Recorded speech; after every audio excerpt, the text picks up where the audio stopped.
प्यारे छात्रों, नमस्कार। आज हम जयशंकर प्रसाद जी की मधु ऋतु नामक कविता पढ़ें। जयशंकर प्रसाद आधुनिक हिंदी साहित्य के बहुमुखी प्रतिभा संपन्न साहित्यकार थे।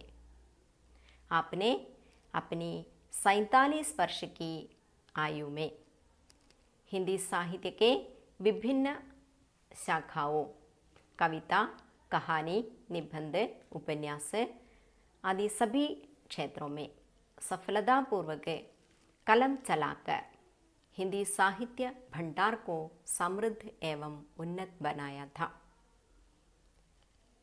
प्रसाद जी की कामायनी छायावादी काव्यधारा की सर्वश्रेष्ठ महाकाव्य और हिंदी साहित्य की श्रेष्ठ कृति मानी जाती है।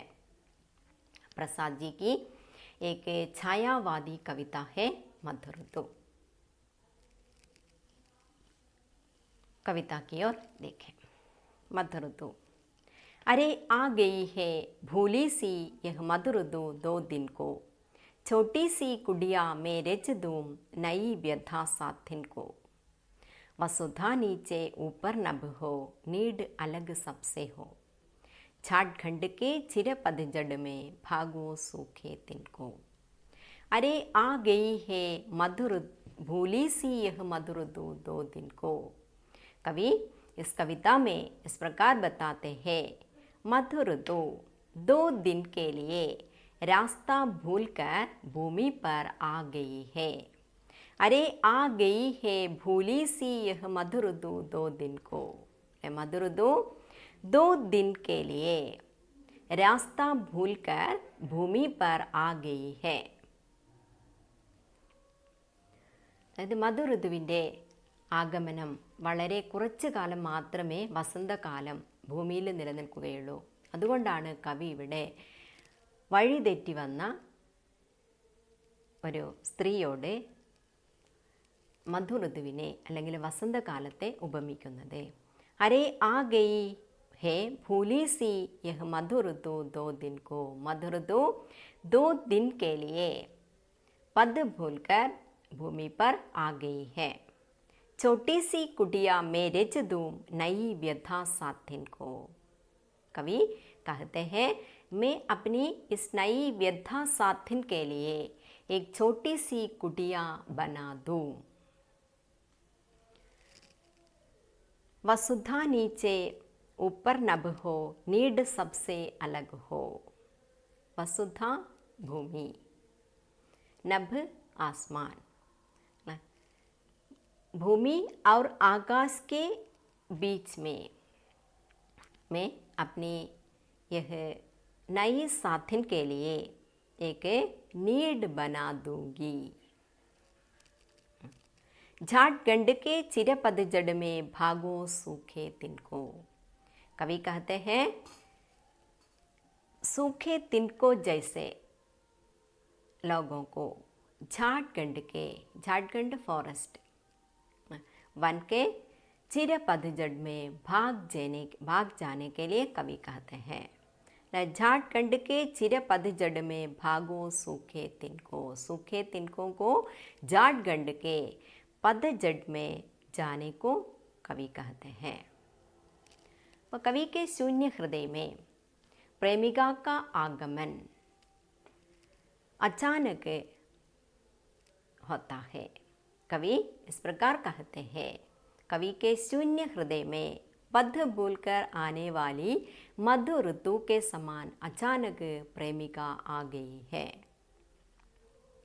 कवि अपनी इस प्रेमिका के लिए आकाश और भूमि के बीच में एक नीड बनाना चाहती है।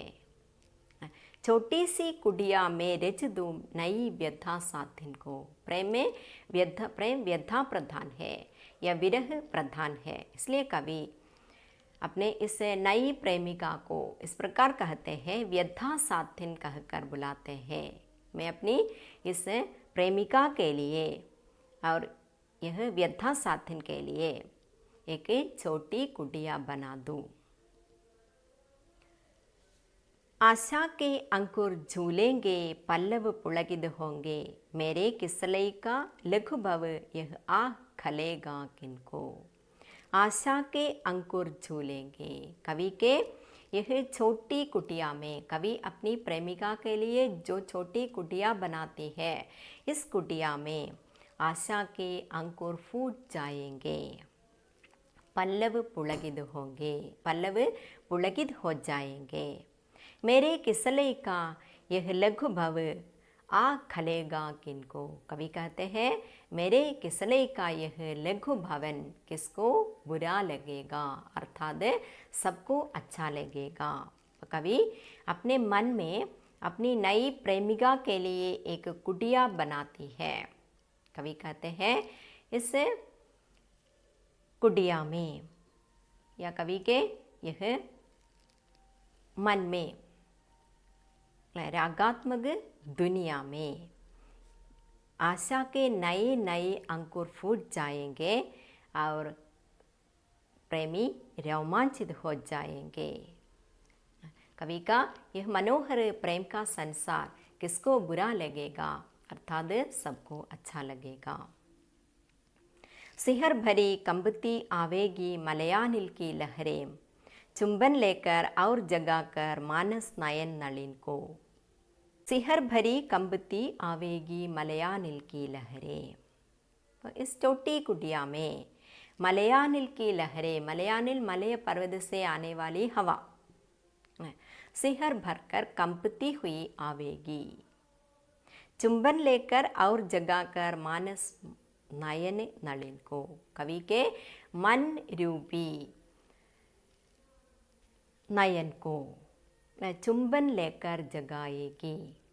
कवि के यह रागात्मक दुनिया में, इसे लघु भवन में कौन आएगी, प्रेमिका आएगी और कवि के मानस नयन को चुंबन लेकर जगाएगी।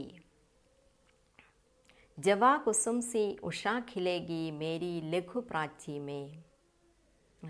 जवा कुसुम लाल कुसुम, लाल कुसुम के समान उषा खिलेगी, उषा प्रभात।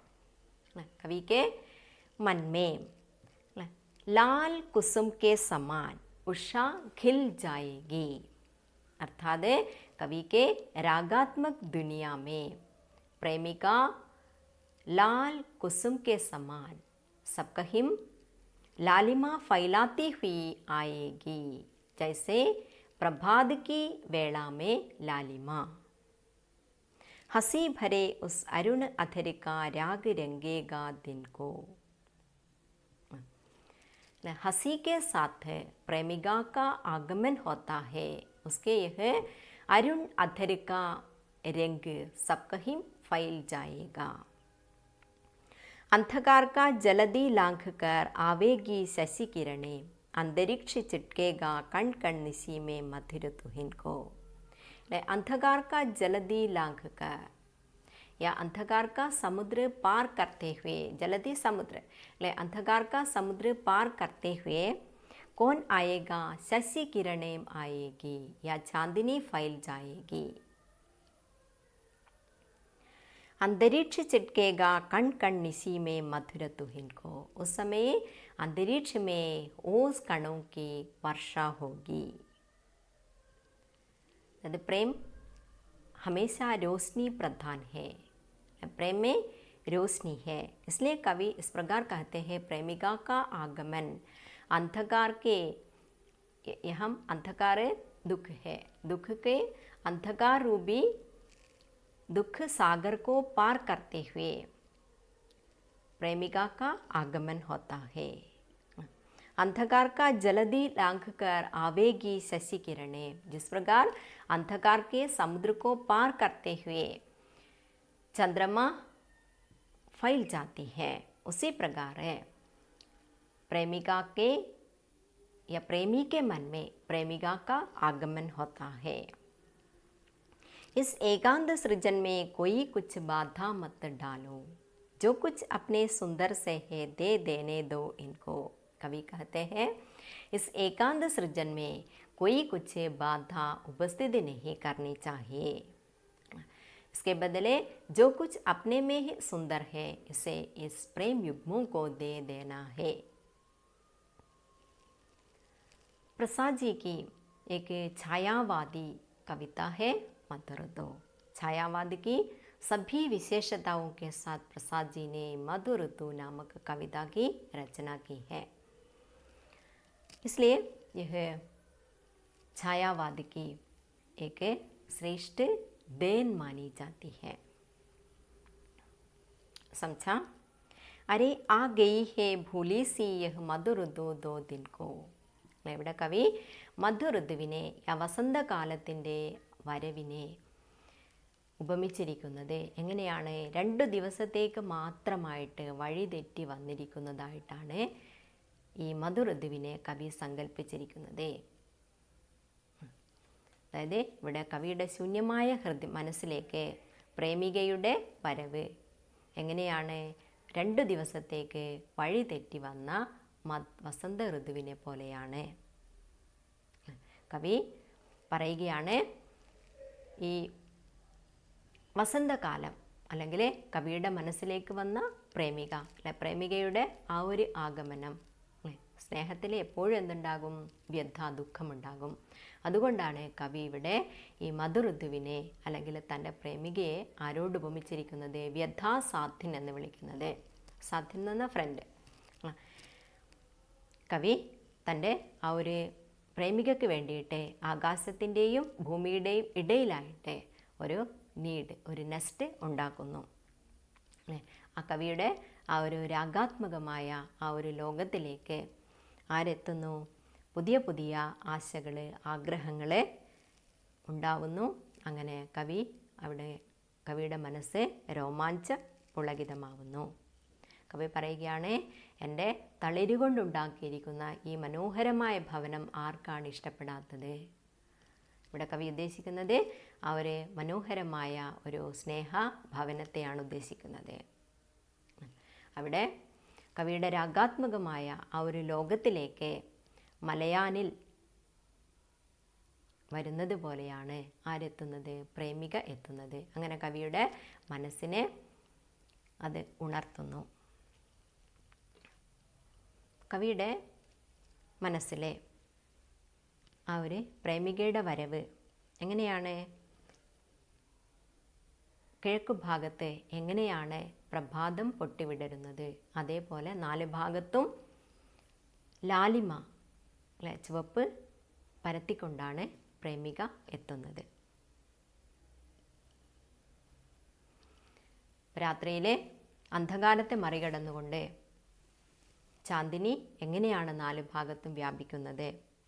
ആ സമയത്ത് ആകാശത്തെ ഹിമകണങ്ങളെ, മഞ്ഞുകണങ്ങളെ വർഷിക്കപ്പെടുന്നു. കവി പറയുകയാണ് ഈ സൃജൻ കാര്യം അല്ല, ഈ സമയത്താണ് സൃജൻ കാര്യം നടക്കുന്നത്. ആ സമയത്ത് ആരും തന്നെ എന്താണ് ഇവരെ ഈ പ്രേമയുഗ്മങ്ങളെ അവർക്ക് തടസ്സമൊന്നും ഉണ്ടാക്കരുത്. മറിച്ച് അവർക്ക് എന്താണ് തൻ്റേതായിട്ട് കൊടുക്കാനുള്ളത് അത് കൊടുക്കുക. जो कुछ अपने में सुंदर से है दे देने दो उनको. अपने में जो कुछ सुंदर है इसे दे देने दो. ഛായാവാദി ശൈലിയിൽ എഴുതിയിരിക്കുന്ന ഒരു വളരെ നല്ല മനോഹരമായ ഒരു കൃതിയാണ് മധുരത്വം. അപ്പോൾ ഈ ഒരു കവിത നിങ്ങൾക്ക് മനസ്സിലായിട്ടുണ്ടാകുമെന്ന് വിചാരിക്കുന്നു. എല്ലാവർക്കും കവിത ഇഷ്ടപ്പെട്ടെങ്കിൽ, എൻ്റെ ക്ലാസ് ഇഷ്ടമായെങ്കിൽ ലൈക്ക് ചെയ്യുക, ഷെയർ ചെയ്യുക, കമൻറ്റ് ചെയ്യുക. എൻ്റെ ചാനൽ സബ്സ്ക്രൈബ് ചെയ്ത് അടുത്ത് കാണുന്ന ബെൽ ഐക്കൺ എനാബിൾ ചെയ്ത് നോട്ടിഫിക്കേഷൻ ഉറപ്പുവരുത്തുക. ധന്യവാദം.